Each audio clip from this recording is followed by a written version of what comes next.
जीवम जीवम दव्वम जिणवरवस head जेडड़ी दिट्टम देविंद Vind वंदम वंदे तम सौवदा सिरसा।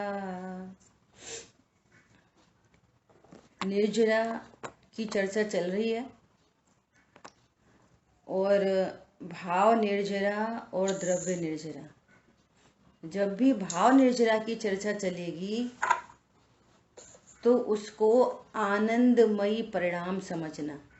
भाव निर्जरा मतलब स्वभाव के आश्रय से होने वाली शांति सुख, ये भाव निर्जरा है ना।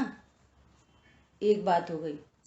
और उसी समय द्रव्यों का खिरना होता है, सो वो द्रव्य निर्जरा। इतनी बात तो एकदम सरलता से हो गई। कल अपन ने एक चर्चा और की थी कि प्रति समय तो कर्म खिरते ही हैं, प्रति समय, है ना। तो उन कर्मों का खिरना, उससे तो कोई मोक्ष मार्ग होता नहीं है। तो सभी जीवों को खिर रहे हैं, ज्ञानी अज्ञानी, एक इंद्री दो इंद्री तीन इंद्री, हिंदू मुस्लिम सिख ईसाई, सबको ही कर्म अपनी स्थिति के बाद स्वतः ही आत्म प्रदेशों से खिर जाता है, या क्या वो निष्कर्म हो जाते हैं, है ना। तो ये वाली बात हो गई, ठीक है। अब देखो ये दो शब्द आ रहे हैं ना, सविपाक निर्जरा अविपाक निर्जरा। किसी प्रकार की कंफ्यूजन की कोई बात नहीं है। एकदम इस बात को अपन पक्का रखेंगे कि सविपाक और अविपाक, विपाक मतलब विपाक का कहना चाहिए कि पका हुआ, सविपाक पक गया, है ना। सविपाक निर्जरा और अविपाक निर्जरा, ये द्रव्य निर्जरा के भेद हैं, भाव निर्जरा के नहीं, जीव की पर्याय के नहीं। ये जो दोनों भेद कहे जा रहे हैं, सविपाक निर्जरा और अविपाक निर्जरा, ये दोनों ही द्रव्य निर्जरा के भेद हैं, भाव निर्जरा के नहीं। कौन दोहराएगा इस बात को, बोलिए। सविपाक निर्जरा और अविपाक निर्जरा दोनों ही द्रव्य निर्जरा है, भाव निर्जरा नहीं। ये उद्गल की बात हो रही है, जीव की बात नहीं हो रही। बहुत बढ़िया, है ना। सविपाक निर्जरा मतलब कर्म पक के उदय में आ रहा है, और अविपाक निर्जरा मतलब वो कर्म पका नहीं और पकने से पहले ही खिरा दिया, है ना। इनके इसका ये सरल अर्थ है। सविपाक मतलब जो कर्म पक के खिरता है तो वो उदय में ही आता है, ठीक है। और जो कर्म बिना पके खिर जाता है तो वो अपना फल नहीं दे पाता। अभी द्रव्य निर्जरा की तरफ से, अब जीव के भाव तो अभी देखेंगे, है ना।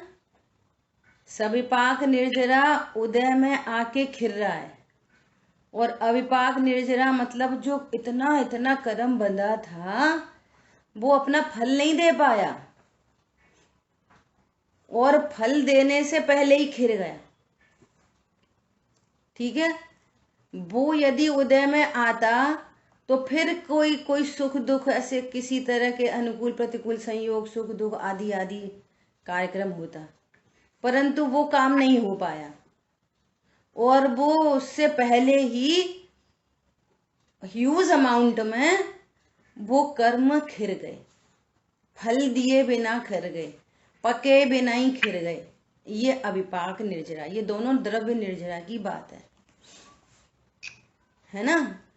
अब ये द्रव्य जो सविपाक निर्जरा है, ये सविपाक निर्जरा में जीव की क्या कंडीशन बन रही है, कि सविपाक निर्जरा में जीव के पाप रूप या पुण्य रूप, शुभ या अशुभ, सुख या दुख, कैसे भी भाव हो सकते हैं। क्या बोला? जो कर्म फल दे के खिर रहा है उस समय जीव के कैसे भाव हो सकते हैं। जैसे अभी एक कंडीशन बनी हुई है, कोई कोई अपने अपन से आपस में इतनी दूर दूर बैठे हैं जीव, है ना, और ये कंडीशन बैठी हुई है। इस समय इन जीवों को बाहर में ऐसा कर्म के उदय की व्यवस्था बन गई कि सब जिनवाणी सुनने बैठे। ये कर्म का उदय, ये फल दे के खिर रहा है ना। तो कर्म का उदय आया और ये फल दे के खिर रहा है, और बाहर में ये कंडीशन बन गई है, सब अपने अपने मोबाइल लेके, जिनवाणी लेके, कॉपी पेन लेके बैठे हैं। ठीक है, ये स्थिति बन गई। अब इसी समय किसी जीव को ऐसे भाव हो सकते हैं, वाह कितनी बढ़िया चर्चा है, ऐसे भाव हो सकते हैं, मुझे मेरे हित की बात है, मुझे सुनना चाहिए, मुझे समझना चाहिए, ऐसा भाव हो सकता है किसी का लेके तो बैठे हैं पर लापरवाही का भाव है। अब आइकन तो दिखना चाहिए, नहीं तो फिर पूछा जाएगा कि भैया कहाँ थे, तो चलो वो अपन ऐड तो हो जाओ, परंतु काम तो बहुत करना है, तो वो मोबाइल वहां रख दिया और काम चल रहा है। समझ में आ रही है? तो ऐसा भाव हो रहा है, और किसी को अब जल्दी से क्लास खत्म हो, ऐसा भाव चल रहा है ना। तो ये जो कर्म का फल आ रहा है, इसमें इस तरह के डिफरेंट टाइप के भाव उत्पन्न हो रहे हैं। समझ आई बात? अब जिसको जैसा भाव है उस संबंधी उसको बंध होएगा। जिसको मंद कषायरू भाव है उसको पुण्य बंध होगा, जिसको तीव्र कषायरू भाव है उसको पाप बंध होगा, और इन दोनों के बीच में जिसके जैसे भाव हैं उसका वैसा बंध होगा। तो सविपाक निर्जरा से बंध ही होता है, ही शब्द का यूज हो रहा है। जब कर्म उदय में आके खिर रहा है और जीव के भाव उत्पन्न हो रहे हैं, तो अगेन वापस या तो तीव्र कषाय उत्पन्न होगी या मंद कषाय उत्पन्न होगी, है ना। तीव्र कषाय या मंद कषाय। तो जब कषाय उत्पन्न हो ही गई तो फिर वापस नवीन कर्म बंध जाएगा। तो कल भी अपन ने चर्चा की थी कि कुछ कर्म तो निर्जरा को प्राप्त हुए और बंद हो गया अनंत का, तो वो काय की निर्जरा ठहरी, तो फिर वो उदय हुआ और ये बंद हुआ। परंतु खिरने के एंगल से इसको सविपाक निर्जरा कह रहे हैं। अब वो कंडीशन अविपाक की कैसी है कि कर्म का उदय चल रहा है और जीव स्वभाव सन्मुख हुआ, और स्वभाव सन्मुख हुआ तो वो फल ही नहीं दे पाया, क्योंकि हमारा ज्ञान तो स्वभाव के सन्मुख है, तो हम तो उस समय आनंद कर रहे हैं। तो आनंद के काल में क्या हुआ, जो निषेक रचना थी क्रम से आने वाले वे फल देते, तो वे फल तो दे नहीं पाए, वे भी निर्जरित हो गए, और उसके पीछे अविपाक निर्जरा हो गई। इतने सारे कर्म खिर गए, है ना। तो कह रहे हैं कि ये अविपाक निर्जरा जो है ये वास्तव में मोक्ष मार्ग की निर्जरा है।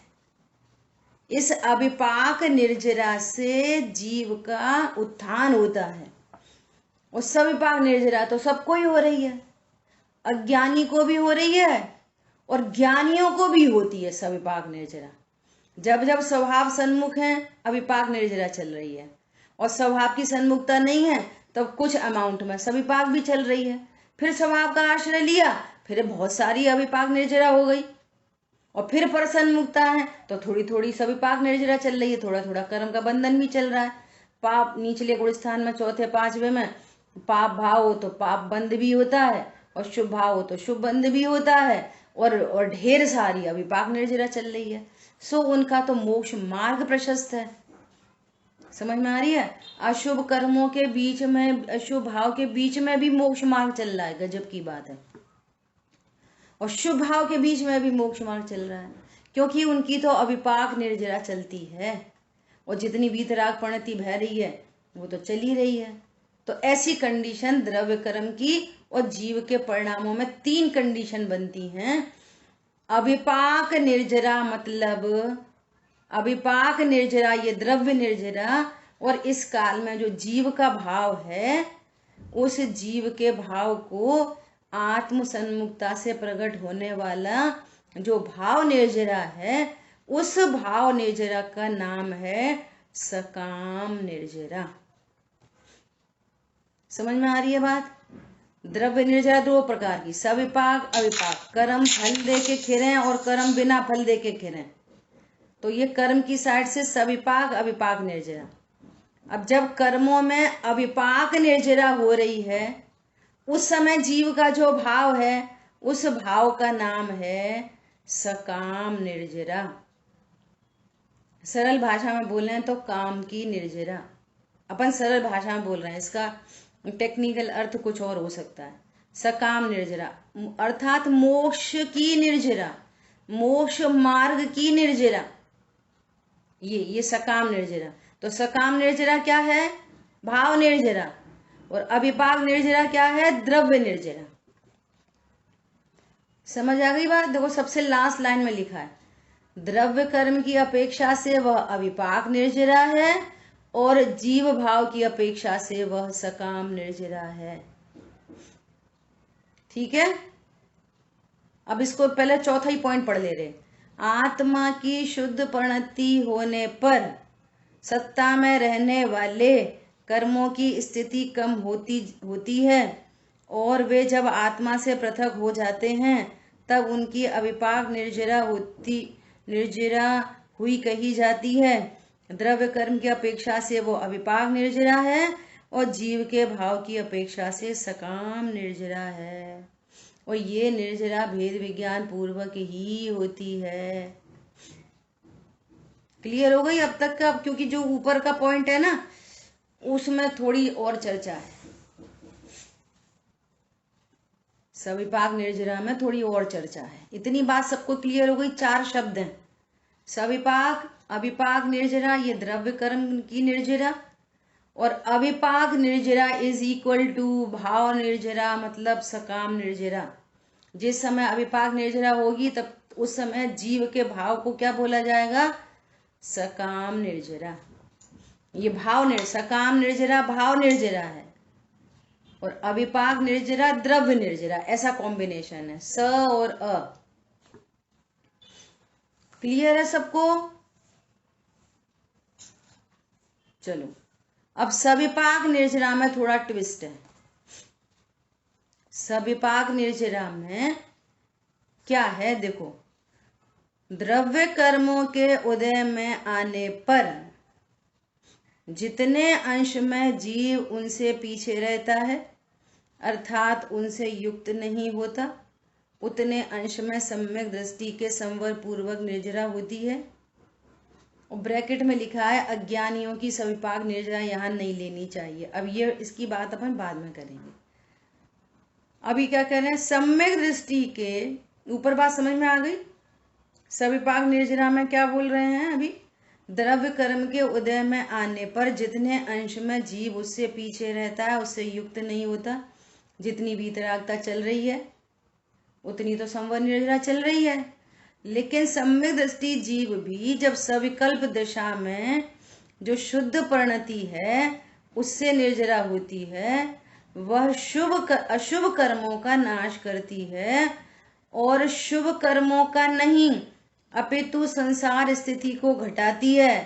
निर्विकल्प दशा में जो निर्जरा होती है वह शुभ और अशुभ दोनों कर्मों का विनाश करती है।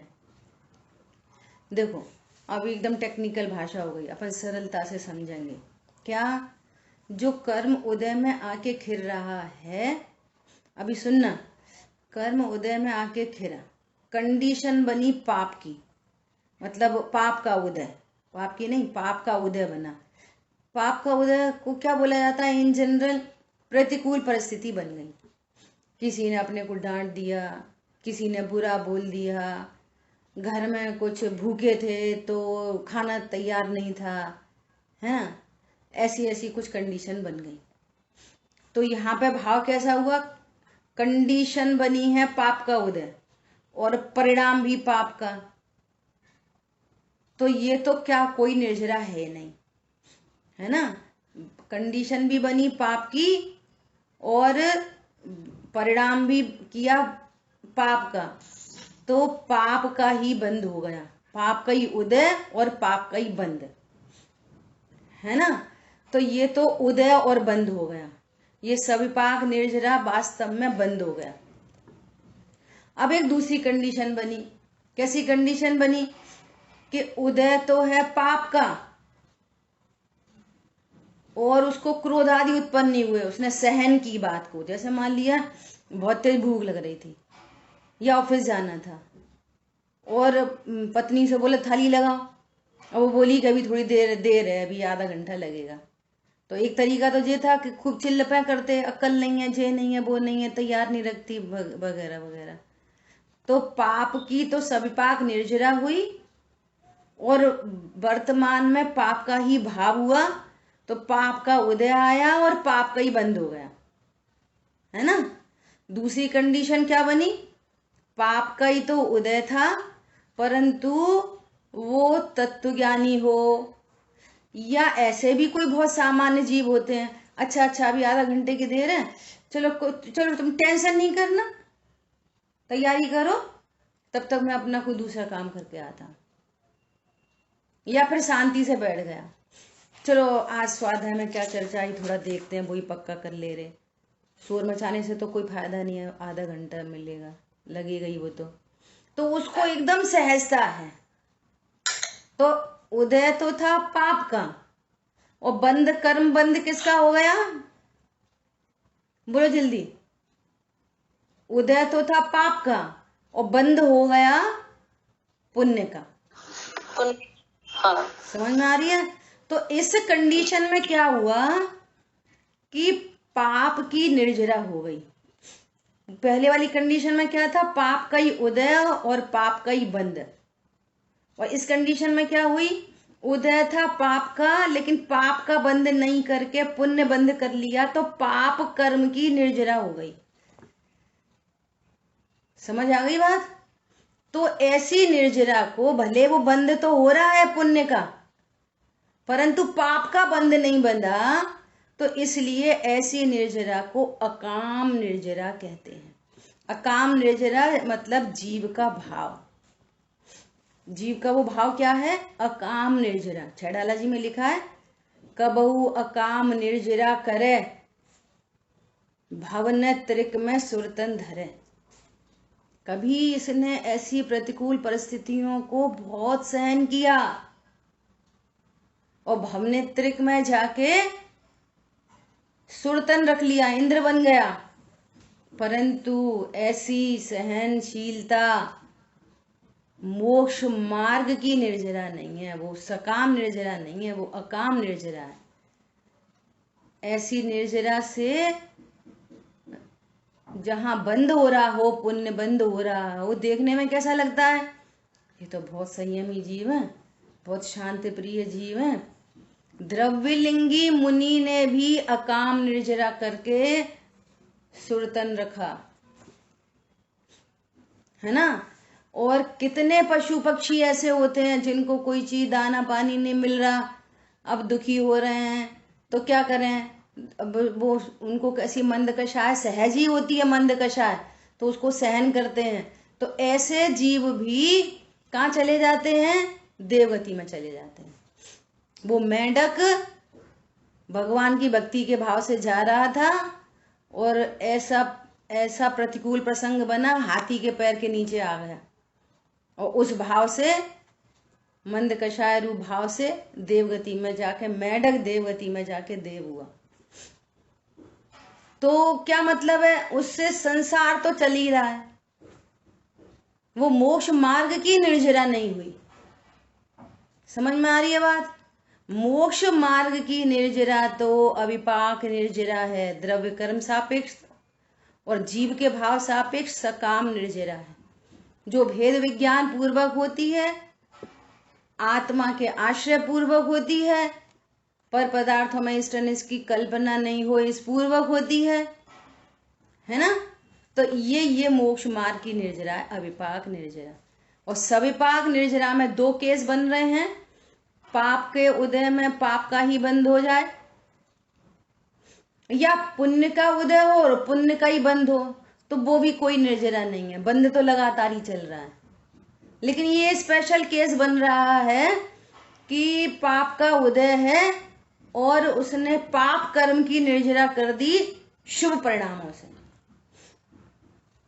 इसलिए घर गृहस्थी में भी जितनी प्रतिकूल परिस्थिति बनती है ना, तो तत्व ज्ञान के बल से और वो जीव अपने उदय का विचार करके, क्योंकि वापस यदि उसके साथ में टिट फॉर टैट हुआ ना, तो फिर अगेन पाप का ही कर्म बनता है।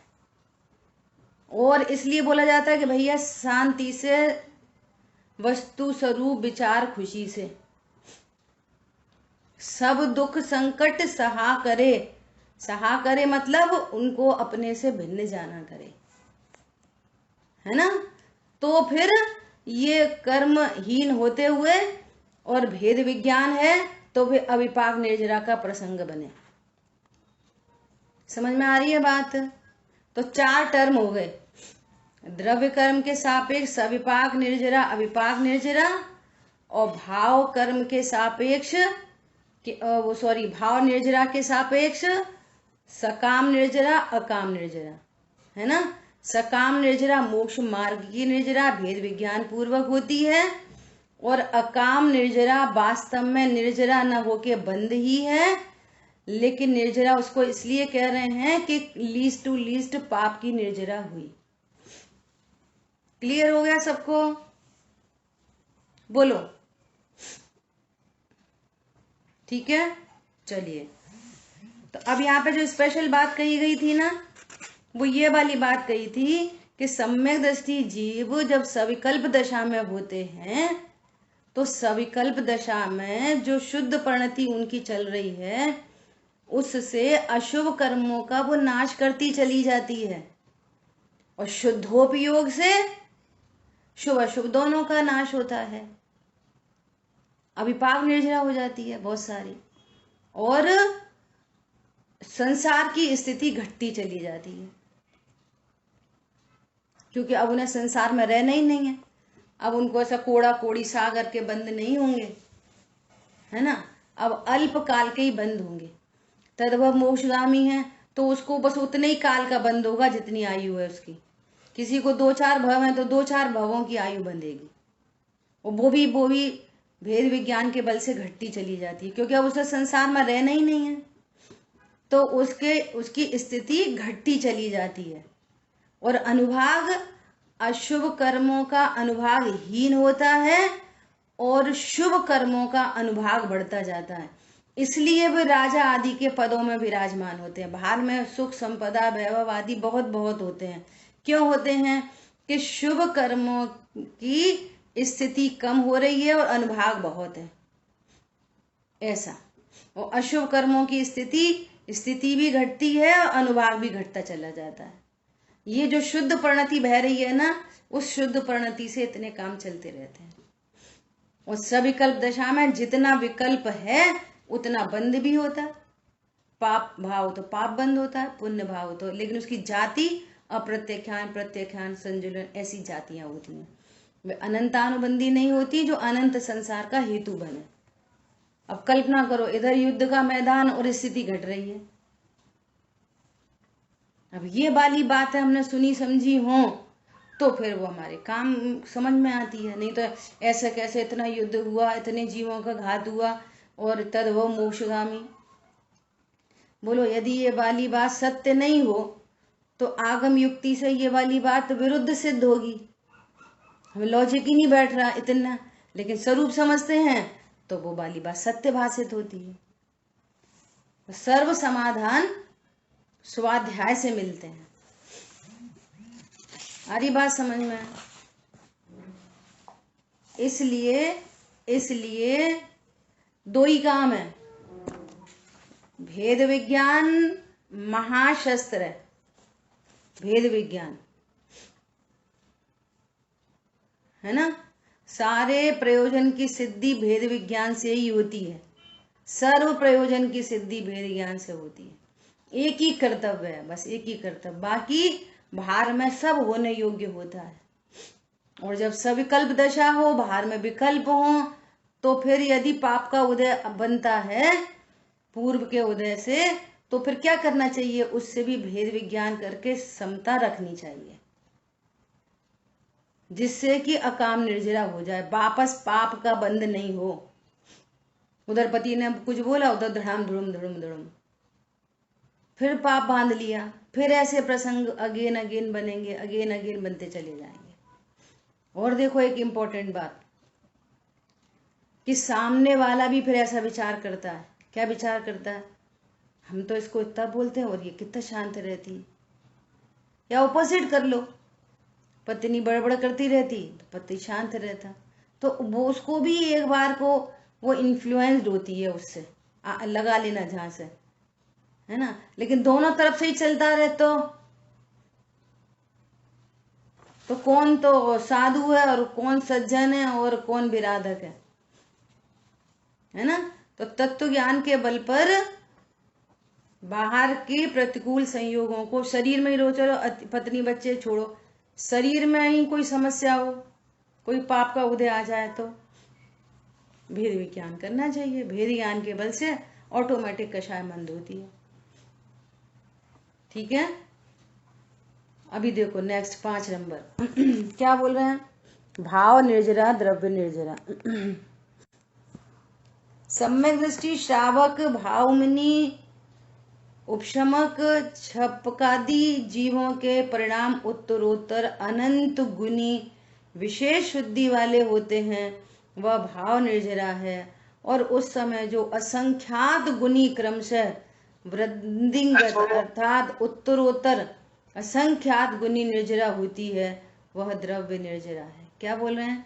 सम्यक दृष्टि जीवों को अर्थात चौथे गुण स्थानवर्ती, श्रावक पंचम गुण स्थानवर्ती, भाव मुनि मतलब छठवें सातवें गुण स्थानवर्ती भाव मुनि, और अब जो सातवें गुण स्थान से ऊपर उपशम करते हुए जा रहे हैं वे उपशमक, और जो 6 करते हुए जा रहे हैं वे छपक कहलाते हैं।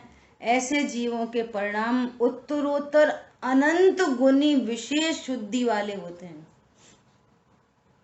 चौथे गुण स्थान से पंचम गुण स्थान वर्ती को अनंत अनंत गुनी, डबल ट्रिपल नहीं, 100 टाइम्स नहीं, अनंत गुनी विशुद्धि को लिए होते हैं। उनके परिणाम बढ़ते बढ़ते बढ़ते, मतलब अनंत गुनी विशुद्धि मतलब ज्ञायक की सन्मुखता अधिक होती है। हर परिस्थिति में अपने को ज्ञायक अनुभव करने वाले, वो विशुद्धि बढ़ती चली जा रही है। देखो सम्यक दृष्टि जीव को 6 महीने में एक बार हो, अब अनंत गुनी विशुद्धि बढ़ गई 15-15 दिन बाद, अनंत गुनी क्षण क्षण में, और उससे अनंत गुनी कि वो हट ही नहीं रहे वहां से, स्वभाव की सन्मुखता हो गई अनंत अनंत काल तक। तो जो क्रमशः ये जो बढ़ती हुई विशुद्धि जीव का भाव है, बढ़ती हुई विशुद्धि वो भाव निर्जरा है। और उस समय उत्तरोत्तर जो द्रव्य कर्म की हानि होती है वो द्रव्य निर्जरा है। ये एक जनरल दोनों द्रव्य निर्जरा भाव निर्जरा का कंक्लूड कर दिया। ठीक है, इस तरह से अपनी निर्जरा तत्व की चर्चा पूर्ण हुई है, और अब मोक्ष के भेद और उनके लक्षण की चर्चा आएगी। और 4 तारीख को कार्तिक कृष्ण अमावस्या के दिन महावीर भगवान मोक्ष की प्राप्ति करेंगे, है ना। और ऐसे सुख की प्राप्ति हम सभी को भी हो, इसी मंगल भावना से अभी विराम लेते हैं। और कल की क्लास 3:30 बजे रहेगी। ठीक है। जिन वाणी के ज्ञान से सूझे लोकालोक, सो वाणी मस्तक नमूं सदा देतु दो। बोलिए द्वारशांग मई जय।